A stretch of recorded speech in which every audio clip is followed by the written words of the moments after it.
moi. Ashi akokiseli. Na kombo na Yesu. Betela Yesu maboko makasi. Et pendant que nazolo mabongo. Banda kondimela ngompe pour na bana na yo. Soki oza moboti comprendre que tango ozo katsakana, ozo kota yo na bana na bokita ina yo. Bino nso ozo kende kana. Amen. Kana bisika bilaka nzambe zali. Kana nde ba promesse on nzamba tia likolo na yo. Et comme tango bita on nzamba bongisela yo. Et comme tango on palpe ba promesse ya nzambe. Est-ce que mon tomo va se comprendre ma nzamba zo sa? Makamwa siko nzamba linga bandala yo. Ce que je comprendre bête là dans le Yesu. Yangwana ndeko nanga. Nalingi na poko na lelo. Bipa yo zali. Banda ko tombo na mutu. Simba na ndeko za pembeni yebisa tombo na mutu. Alléluia. Banda ko tambola la tête haute. Amen. Tambola moto likoleo. Na lobaki na la main de compassion na tongo oyo. Aussi mona mwana ya fati atambola lokola zoluka 1000 francs transport et bungi. Mutu na sebo 1000 francs na ngeza wapi. Amen. Allo balbana nzela engaye Seigneur na kusuka wapi? Azo kwanza mutu. Te. Mwana fati ayebi makambo wana. Ya yebi kaka soki azana mutuka. Soki fa kita bafongoli mutuka. Soki pa kiti azo kita lokola tapis rouge ezali déjà wa. Azo tambola na moto likolo po ayebi kazali mwana ya mokonzi. Yo pe ozali mwana ya mokonzi. Oza mwana ya mokonzi Yesu Kristo. Oya si asala nyonso po na vie na yo. Eza na eloko mosusu ba osala po na vie na yo te. Nyonso Yesu asi asala. Ozali prince de l'Éternel.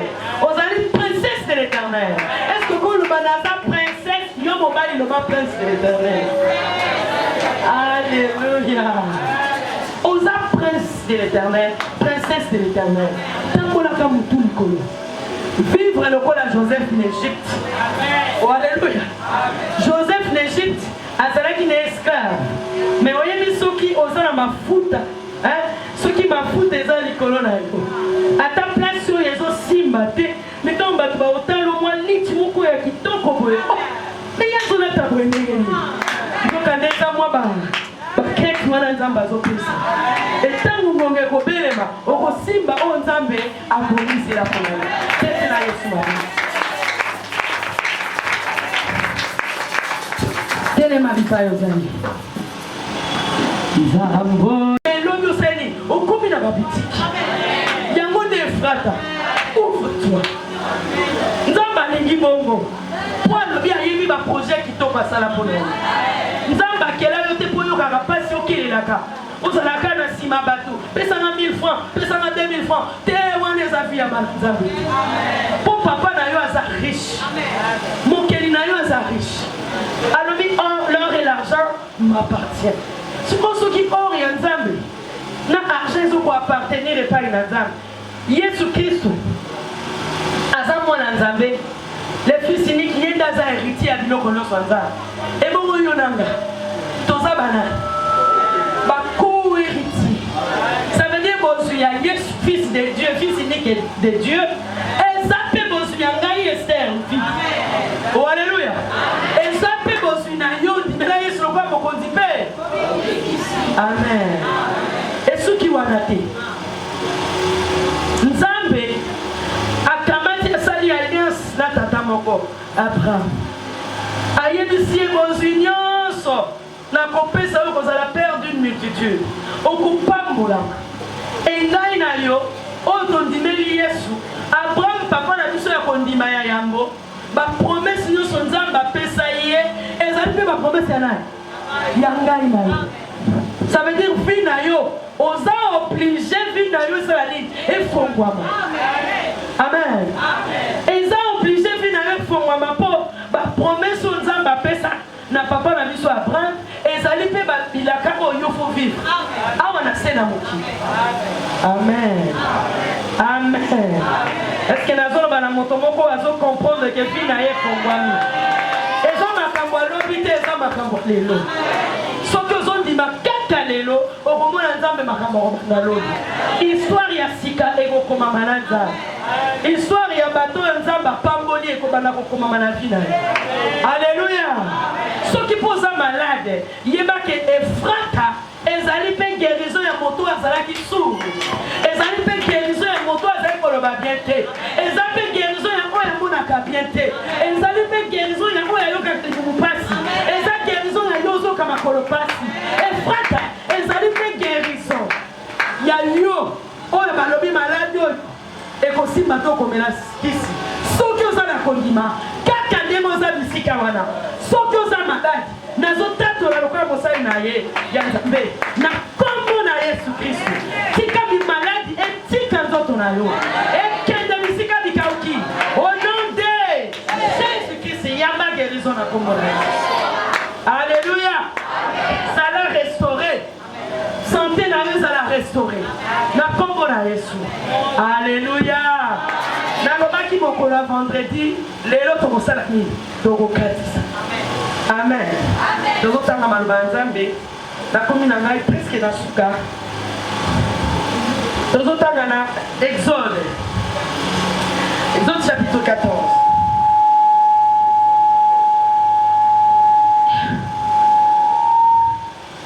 Ici. Exode chapitre 14. Natangi à partir du verset 17 au nom de Jésus. Et moi je viens dire sur les cœurs des Égyptiens pour qu'ils entrent après eux. Et Pharaon et toute son armée, ses chars et ses cavaliers feront éclater ma gloire. Et les Égyptiens sauront que je suis l'Éternel. Quand Pharaon, ses chars et ses cavaliers auront fait éclater ma gloire. L'ange de Dieu qui allait devant le camp d'Israël partit et alla derrière eux. Et la colonne de nuée qui les précédait partit et s'éteint derrière eux. Elle se déplaça entre le camp des Égyptiens et les camps d'Israël. Cette nuée était ténébreuse d'un côté et de l'autre elle éclairait la nuit. Et les deux autres camps ne s'approchèrent point l'un de l'autre pendant toute la nuit. Le verset 21. Moïse étendit sa main sur la mer et l'Éternel refoula la mer par un vent d'Orient qui souffla avec impétuosité toute la nuit. Il mit la mer à sec et les eaux s'effondirent. Les enfants d'Israël entrèrent au milieu de la mer à sec et les eaux droites et les eaux formées comme une muraille à leur droite et à leur gauche. Parole du Seigneur. Est-ce que vous mettez la main dans la Efrata et la kisi fongwama. Awa, tozana lisolo ya bana Israël. Devant la mer rouge, les Égyptiens bazolanda bango na sima. Alléluia. Pharaon na basoda na ye bazolanda bango po bazongisa bango na esclavage. Oh, alléluia. Nzambe ayebisaki Moïse kende kobimisa peuple na ngai. Apesaki motima. Yebisa Pharaon atika peuple na ngai kende osalela ngai. Akende ko adorer ngai. Mais Pharaon alingi kaka retenir bango. Pharaon aza image ya Satan. Oyo aza kolinga ko continuer ko retenir vie na yo. Azali pe image ya malade. Oyo elingi continuer ko retenir santé na yo. Oyebi de ko sokoza malade. Okumosala makambo bien te. Oh alléluia. Un peu de kopela nzoto pasi, mukongo pasi, omelaka kisi likolo nyonso, santé za malamu te, okozala pe en forme te. Moyo sala pe makambo susa bien, ezate. Des fois pe na musala batali yo kabwe. Oyo aza lokola akufa lobi. Te tokozwa yo te. Pona nini? pozo bela. Pharaon a zappé image, il y a malin de l'ingé qui continue au caractère. Il y a un lelo, au copima bisika wana guéri na kombo na Yesu. Au copima bisika wana restauré na kombo na Yesu. Parce que Yesu a koufaki de koulou su ponga la yoto zwalobi. Par ses meurtrissures nous sommes guéris. Amen. On a eu kaka mukongo pasi, kondima te mukongo pasi wana. Ndima maloba nzambe eza lobiko pona yo. Alléluia.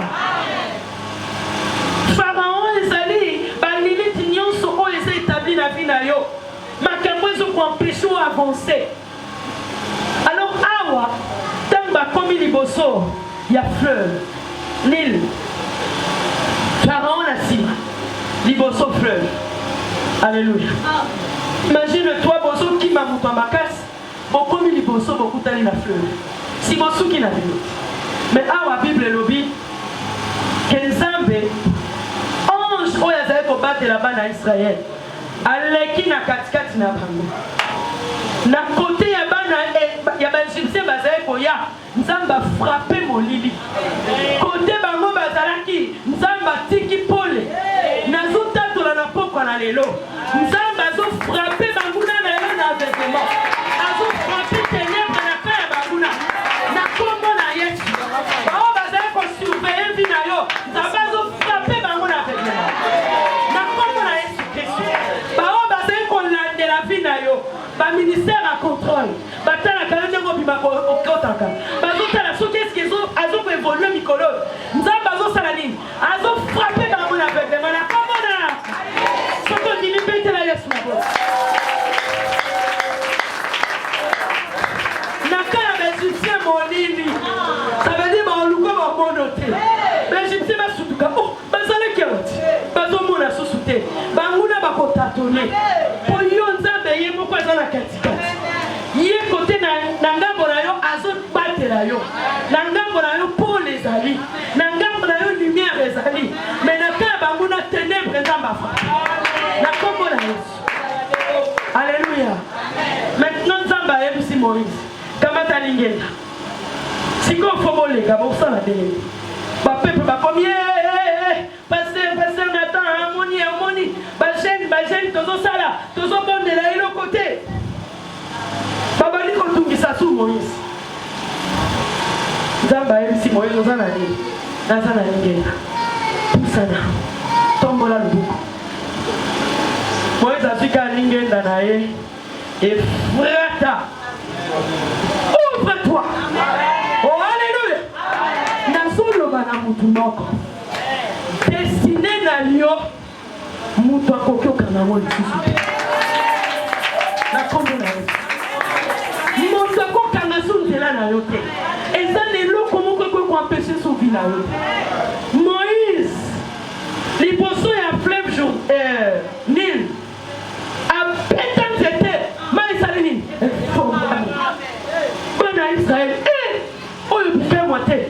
Bible lobi na ngambo moko, na ngambo mosusu, maïtelemi lokola mur. Nazoyebisa yo ozali awa. Les surnaturels les ana nzela na yo. Makambo nano mona te Nzambe azotia ngo na nzela na yo. Okovivre miracle nano mona te. Na kombo na Yesu. Oyo eza bikamwa. Okobika yango. Bazokamwa o makambo nini? Bible lobi mai ekomi à sec. Est-ce que le banangai à sec? Oh alléluia. Et ça na makambo sous ça qui yo passe. Mais ceux qui Nzamba si a fongoli et comme télé comme à sec. Okoleka, ozokende, ozokatisa. Ngambo. Kila na ngambo wana no. Alléluia. Pétena nous laisse ma voix. Destiné bakende na canon. Là na ba canon ma destiné. C'est-à-dire bazala qui destiné bakende na canon. Bazala qui destiné ba mona bi ba promesse ya Nzambe. Mais pour ba le kango ba kota kuna, il a fallu ba na traverser na ni. Ba traverser mes roches. Yo pelelo o traverser. O traverser na ngambu ya bilaka. O traverser koto Nzamba zo sela yo. Alléluia. On met na yo. Lokola nzamba telemi na katikati, yo so katisi, okoti na destiné, ozo kende, kina papa mesika nzambe. 15 ans, pasteur Nathan.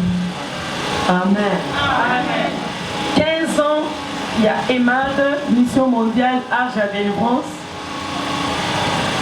Depuis que Nzamba a telemi sangai, na kokamba musala depuis Kinshasa, au plus aller à Bordeaux, et 1 an depuis que le pasteur Ouazali responsable ya EMAD Awa, et si Gatozali na Kimbongo, abandaki musala ya Nzambe katnesika oyo après restauration. Alléluia. Amen. Donc tozane sengo ya komona yo katnesika oyo koya ko partager na biso moment oyo ya célébration, ya fête, et aussi koya ko sukisa séminaire oyo bandaki na thème ya Ephrata, ouvre-toi. Amen. Ephrata, ouvre-toi. Lelo na koloba mingi te pour moi na sukaliaka mingi, mais yo koliaka onzamba kumisela ki. Tozotanga maloba na Nzambe. Dans Luc chapitre 7, pardon. Marc chapitre 7, pardon. On lit bien, non fatigue. Marc chapitre 7, à partir du verset 31 à 35. Marc 7, 31 à 35. To honorer le banzambe wana to telemi na kombo na Yesu. Jésus quitta le territoire des Tyr et revint par Sidon vers la mer de Galilée en traversant le pays de la Décapole. On lui amena un sourd qui avait de la difficulté à parler et on les pria de lui imposer le main. Il le prit à part, loin de la foule, lui mit les doigts dans les oreilles et lui toucha la langue avec sa propre salive. Puis levant les yeux au ciel, il soupira et dit, Ephrata, c'est-à-dire ouvre-toi. Aussitôt, ses oreilles s'ouvrirent, sa langue se délia et il parla très bien.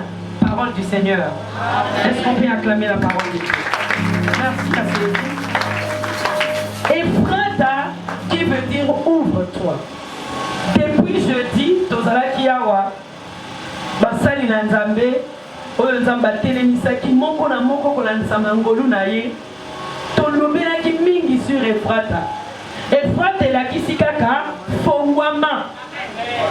Soki ozalaki miso akokufa, miso esala nini? Efongwama na kombo na Yesu. Mpe nalobaki Nzambe atiende ngai mosika mpona koya kopesa motindo oyo ye apesi mpona vi na yo.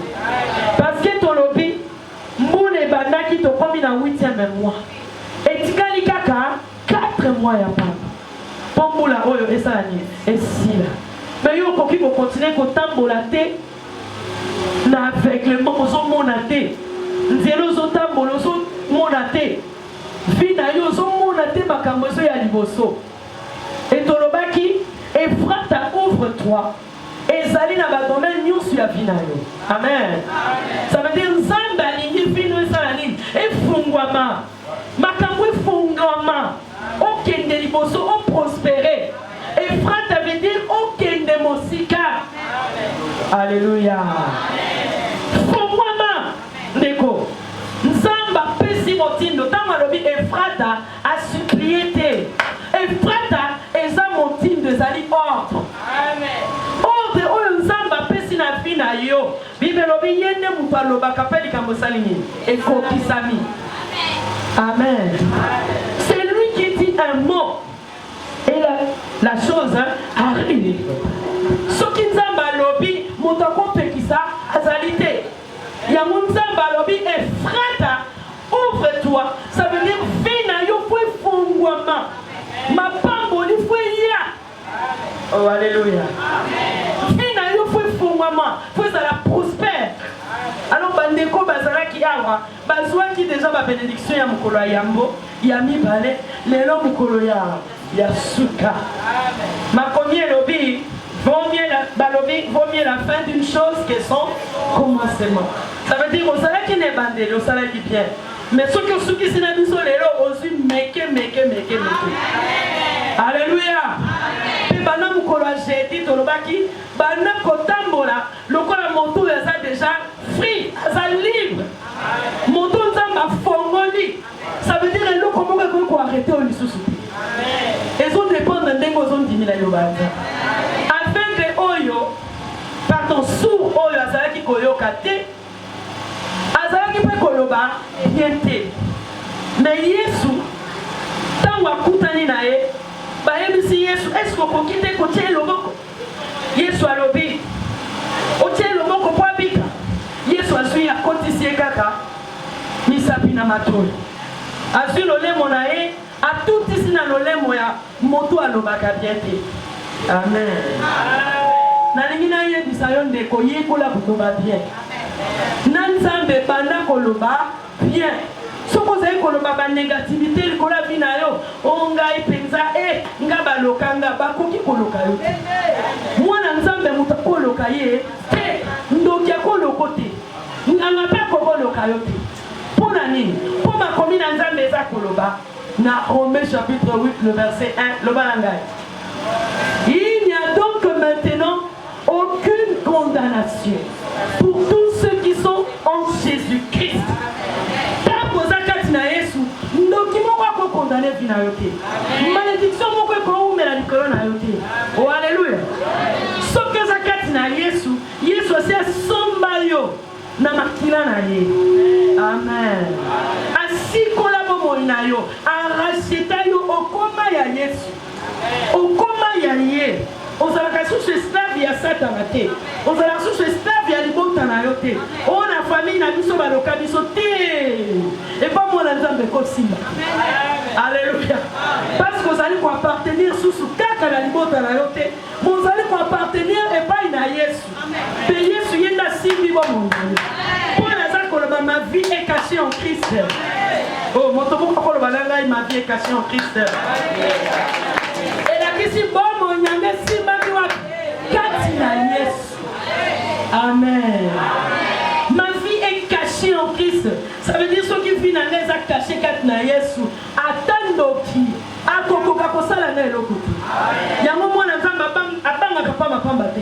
Muke bete bandoki te. O ba fininga ba ko fino ndenge. Alléluia. Ba ko fino ndenge ni mwana nzamba. Awa ndeko. Ndeko mwa mobali oyo azalaki koyoka ta zo mwana te.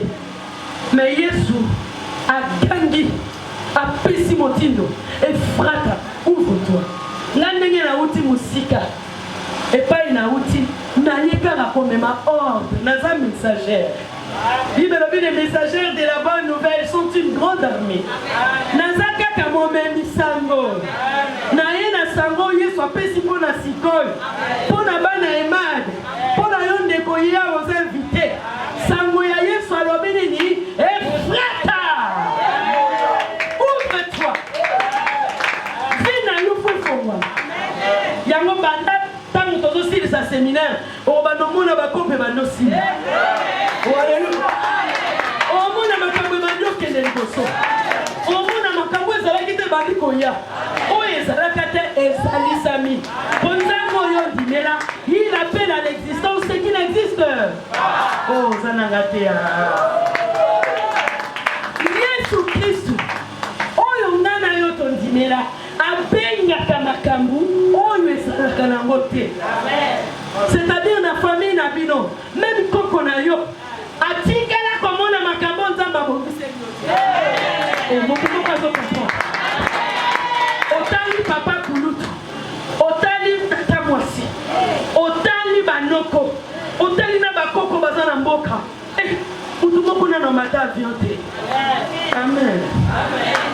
Oh, mutu moko na no sala la présidence te. Yo kanisi nzamba za capable de sala. Asa capable de nzamba ba connexion. Soki nzamba linga tombola yo, ako poussa yo pembe na ba connexion ni. Peut-être nous allons qu'à chauffeur à Moutoumoko. Donc à chauffeur, on a une connexion divine. Pourquoi ça dit si mon Zambé a bondi c'est là yo. Oh, peut-être nous y a sous ma boque chose au contraire.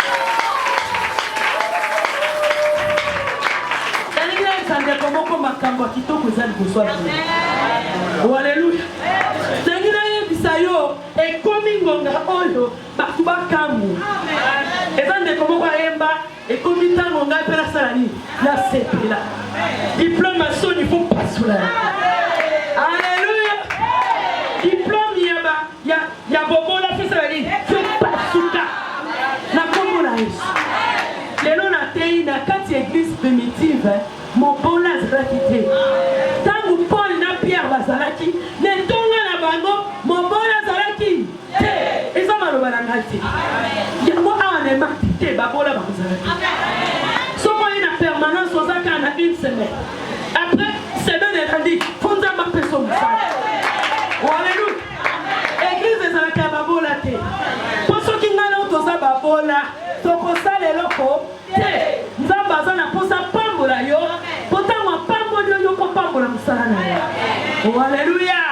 Alléluia.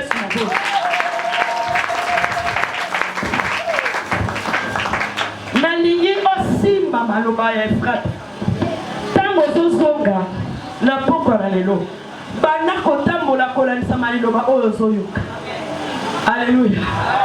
Et frère la kisi ouvre-toi. Siko bana fomama. Ah, papa pasteur qui sait. Ah, et frère la kisi pour maman. Mon bango est saladine. Et pour maman. La pombolais. Alléluia. Mon bango est pour maman. Vous allez côté que moi, nous comme au cas, qui est badendon, aux autres caca moi babambo.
Sur le serpent, sur les scorpions, sur toute la puissance de l'ennemi, et rien de mauvais.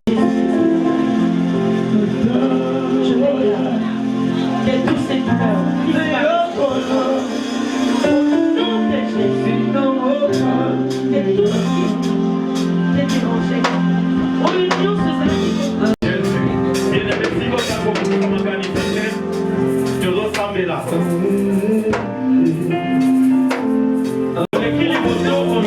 La prière.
vie à mon âme.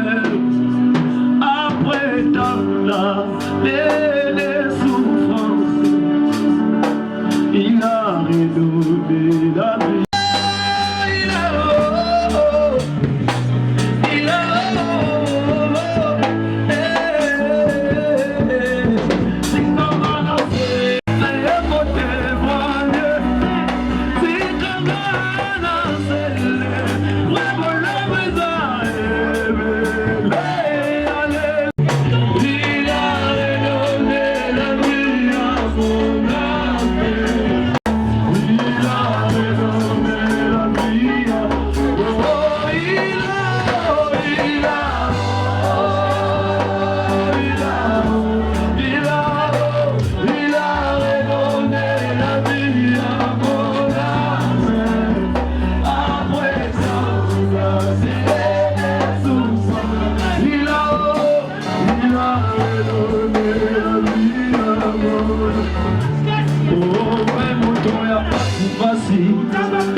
makila na yoso boka oleka makila ya oh na yadi na yebi osa eleki monene ete mokolo moko na mona yebi na yo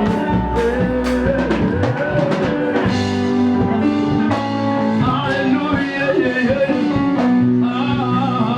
baya na bonde ya mbala moko beto koleka na sense bana ya classe très rapidement tulubaki tokokotela na bikeke oyo abokola kabitike afungoleli bango bikuke bapamole andako abesa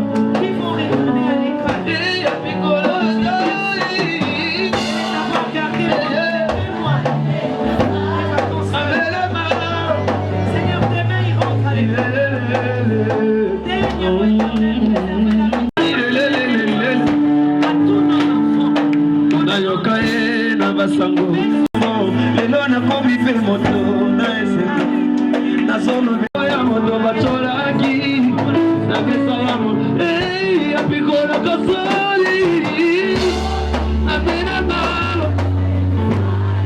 yotane sapenama otapeabuya tama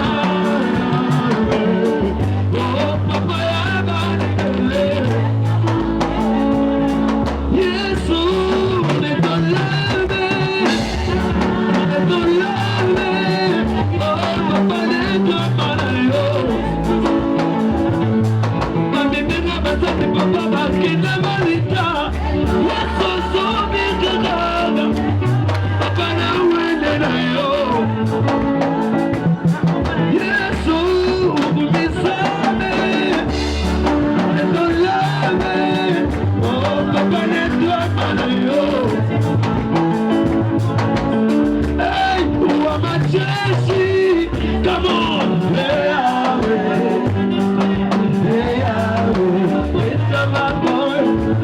tell me what to the channel.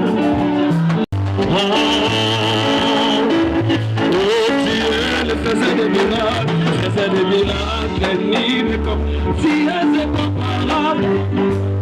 Oh,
Alléluia.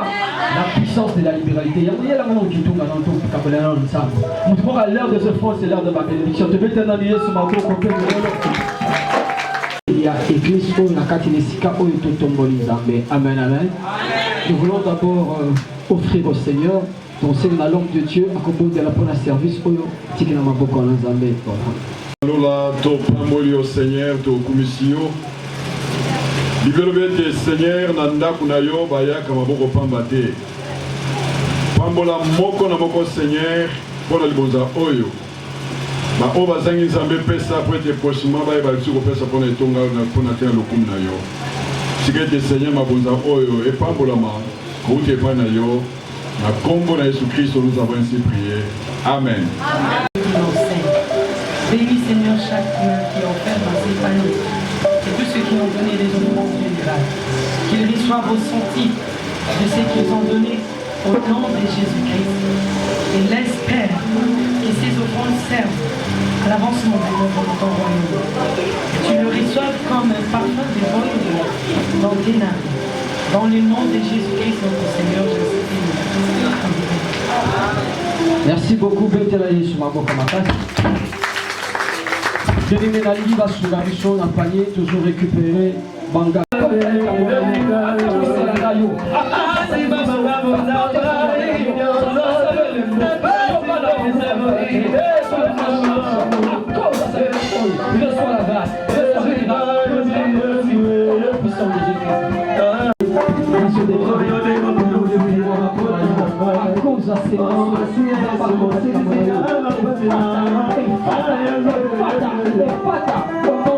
Jésus l'a déclaré, il y a un pas là-bas pour Dieu dans la tête, il y a un pas là-bas pour qui est la tête, et quand la pour la voix n'a yo, et quand la pour la pango, dans le nom de Jésus.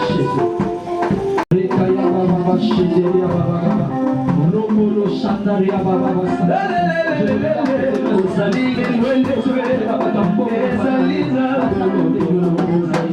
Sois fidèle à Dieu, avec le peu que Dieu te donne, que Dieu canalise. Dieu t'amène loin.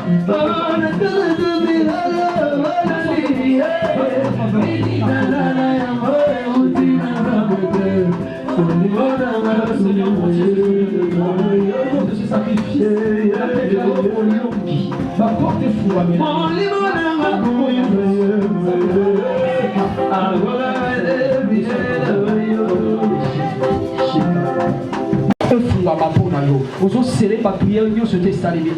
au plus tard dimanche prochain, ça la tout heure aujourd'hui ça enveloppe là. Alléluia. Défensez ça. Bon ça va venir à biso ni kabo na mute fungo la kai bikuke na kombo na Yesu. Alléluia. Avec les servants de Dieu, avec au serré prière ya enveloppe. Shekaria mama samba.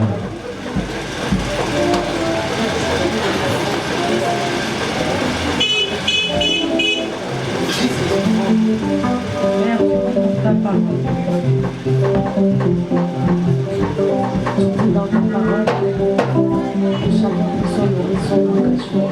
Et ne pas prendre en vain, Seigneur, l'engagement sacré.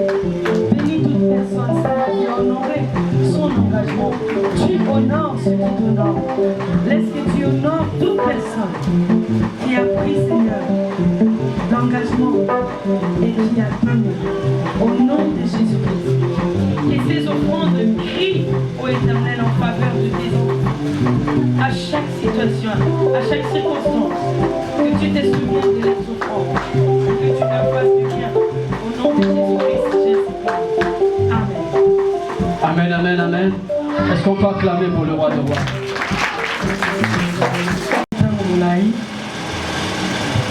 tozosukisana kopase na Sainte Seine elambo nazotanga maloba na Nzambe nsima na yango nani oyo abengami kolia elambo ezali moto oyo ayambi Yesu lokola mokonzi mpe mobikisi mpe azwi baptême. Amen. Ce sont ceux qui sont baptisés d'eau par immersion qui peuvent participer à la table du Seigneur.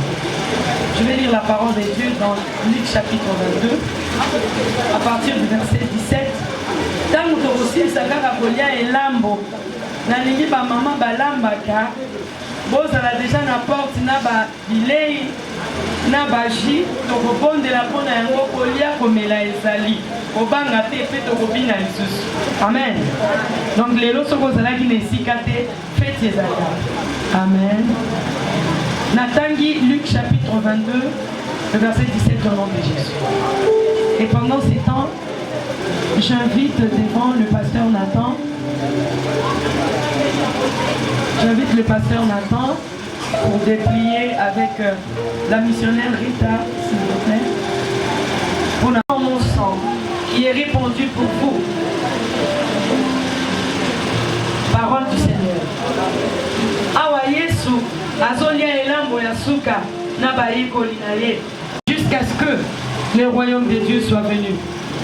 Ensuite il prit du pain et après avoir rendu grâce, je vais descendre. Aidez-moi, merci.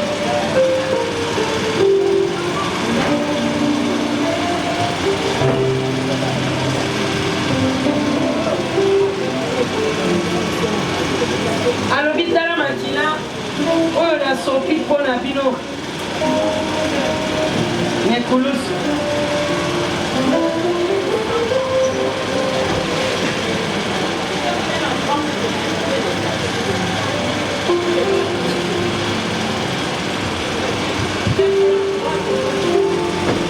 la coupe de la nouvelle alliance qui a été répandue pour vous.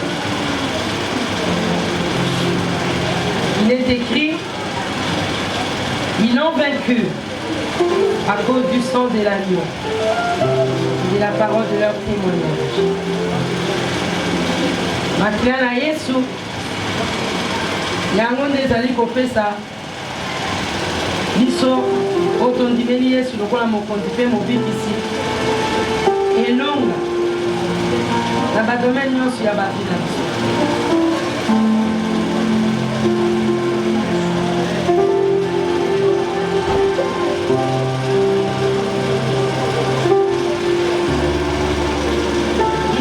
De pardon sans l'effusion du sang. Makila na Yesu Kristo yango nde elimbisi masumu na biso, yango nde esali ete tozala petwa liboso na Nzambe mokonzi. Yango Yesu alobi, faites ceci en mémoire de moi. À chaque fois tozomela makila na Yesu, tozomela vino oyo ezali makila na Yesu, rende grâce du pain et di oyo ezali nzoto na ngai nakabi mpona bino nyonso. Bosalaka boye ntango nyonso mpona kokanisa basi na ngai. Amen. Nazobondela moto nyonso oyo akoleka na na mesa mpona molia elambo soki mpasi ezalaki na nzoto na yo ndenge tobondeli maladi ezolimwa bapasi ezosila minyoko oyo ezalaki kati na bomoi na ezosila na kongo na makila na yesu ezopesa yo elonga na badomene nyonso makila na yesu ezobomba yo mpe ozobatela na bondeli na kongo na yesu. Comme le Père merci parce que tu es bon. Je prie au éternel mon Dieu pour ces pains qui représentent ton corps que tu as livré sur la croix des Golgotha. Père, au nom de Jésus-Christ, laisse que ces pains soient sanctifiés. Quiconque passera sur ces tables pour manger, qu'il reçoive la vie de Jésus-Christ, car tu as dit, faites ceci en mémoire de moi. Et quiconque boira, Seigneur, ces vins, représente ton sang que tu as versé sur la croix des Golgotha, qu'il reçoive la vie, qu'il ait la victoire dans tous les domaines de sa vie. Au nom de Jésus-Christ, laisse que cette table, que ce repas soit béni. Ainsi je prie dans le nom de Jésus. Amen. Amen.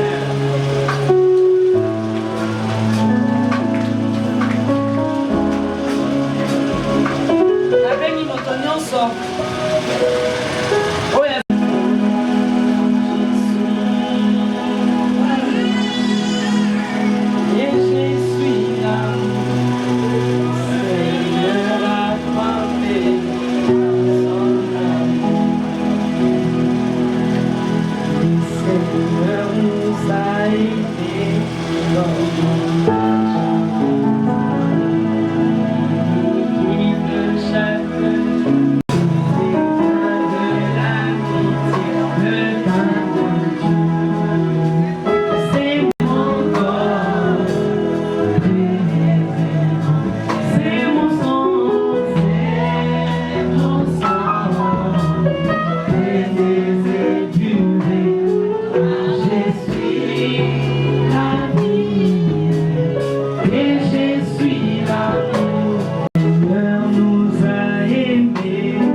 oyo bayebi pasteur Crispin bambula ebele ntango ngai nakendaki ye ayebaki kosimba mosala oyo azali mpe kati na biso nazobenga pasteur Crispin tozobetela yesu maboko mpe azodeklare liloba moko mpona circonstance ya 15 ans ya emade mpe 1 an ya emade uta restauration Merci, Shalom.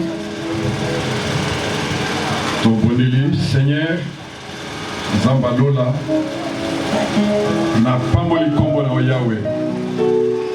Na kumisi Seigneur pour tous les Zambé, oyo abandaka nkolo. Kat na oesika Seigneur, tubandaki na welongo, sasa Nzambe tozali kokoba na yo. Sikete nyonso oyo esalemi kat na oesika uta ebandeli. Kino le laisse comme Seigneur, que tout soit pour la gloire de ton nom. La combo na Jésus Christ son papa. Il veut bien de l'œuvre que tu as commencé, tu l'achèves. Tu m'as dit qu'il y a le Nzambe kata musala oyo. Kino le Nzambe, tu as dit que buka pe comme na mbuma. Ya musala oyo e bandaki pe le lenge sali ko koba. Sikete mon livre mon saint Nzambe. Aleka na kopambola oyo azali passer kat na oyo esika oyo pesi nzela ete nkolo yende aleka na kolisa bana kat na oyo etonga. Seigneur, pesa ye makasi azala toujours en bonne santé Yahweh ete monguna Seigneur eba na kosirikondre ete na kombo na Yesu Kristo pe wana totiki ba oyo nyonso bazali kat na oyo esika Nzambe pambola moko na moko oyo azali koya kat na esika Nzambe azali kotia makolo na ye bilo azali kobeke Nzambe moko te ayaki na epai na yo pe azongaki lolenge ayaki Yesu tika ete kimia na yo Seigneur oyo mokili epesaka te Nzambe ezala partage na biso kati na yo esika seko na seko kino moko Yesu akozonga na kombo na Yesu Christ nous avons prié. Amen.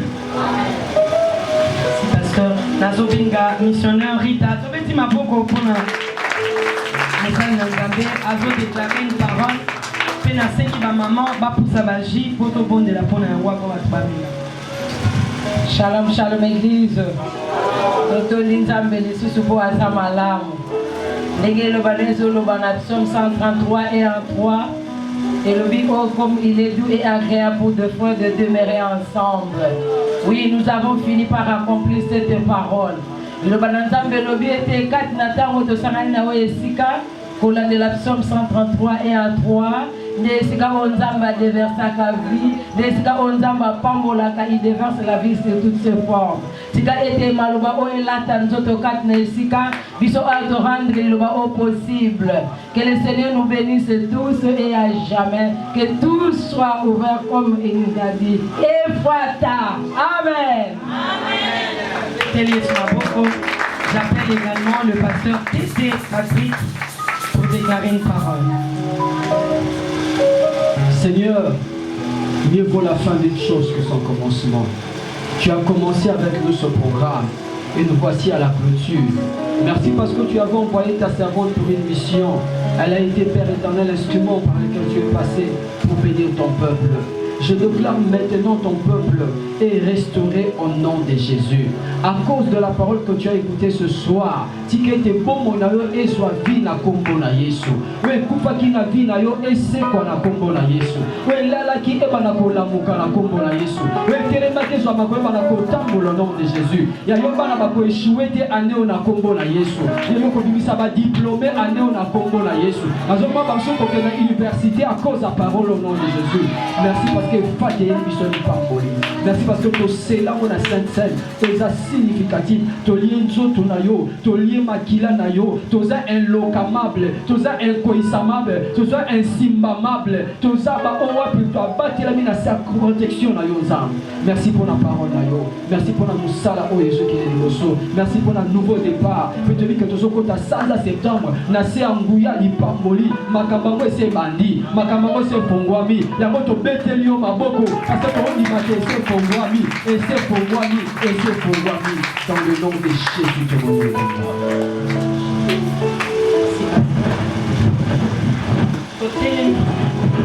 Tu as donné force et puissance à tes disciples. Je prie au nom de Jésus-Christ afin que tu donnes force et puissance à ton fils, ton serviteur Nathan Dio.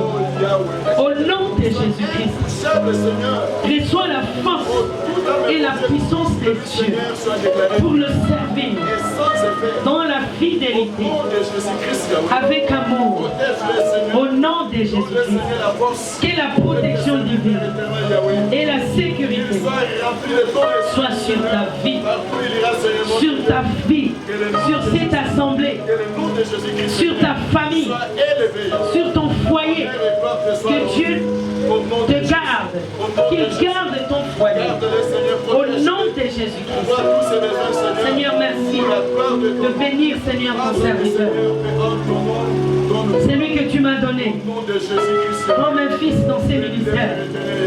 Laisse que tu lui accordes la puissance dont il a besoin, la force dont il a besoin. Donne-lui la force du but au nom de Jésus-Christ. Que ses paroles soient puissantes au nom de Jésus-Christ. Que ta parole dans sa bouche soit comme du feu au nom de Jésus-Christ. Père, je prie que tu accompagnes toujours ces paroles. Que tu exécutes toujours, Seigneur, toute parole qui sortira de sa bouche.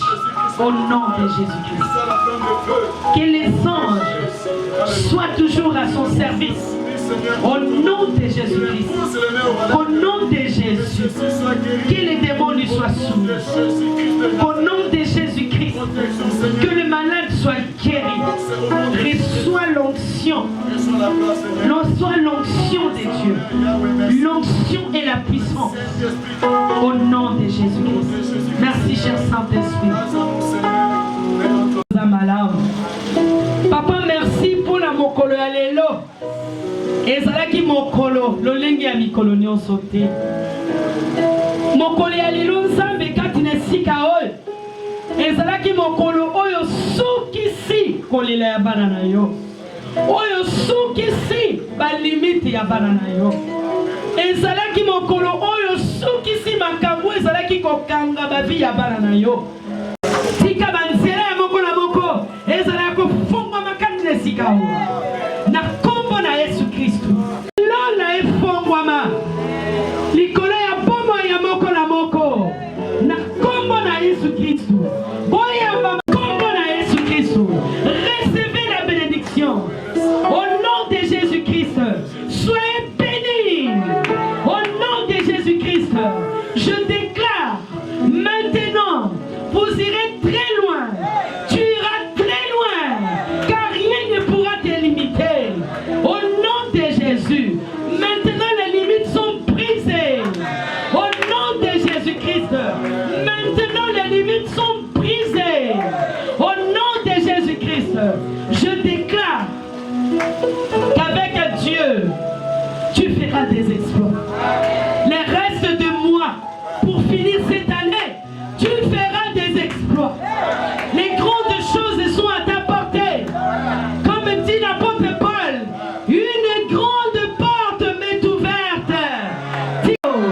Na kombo na Yesu Kristo, nazotato na Efrata, ba porte ya minene efongwamela bino. Na kombo na Yesu Kristo, mapako ya kitoko ekutana na nzela na bino. Na kombo na Yesu Kristo. Ba porte ya voyage efongwama. Na kombo na Yesu Kristo.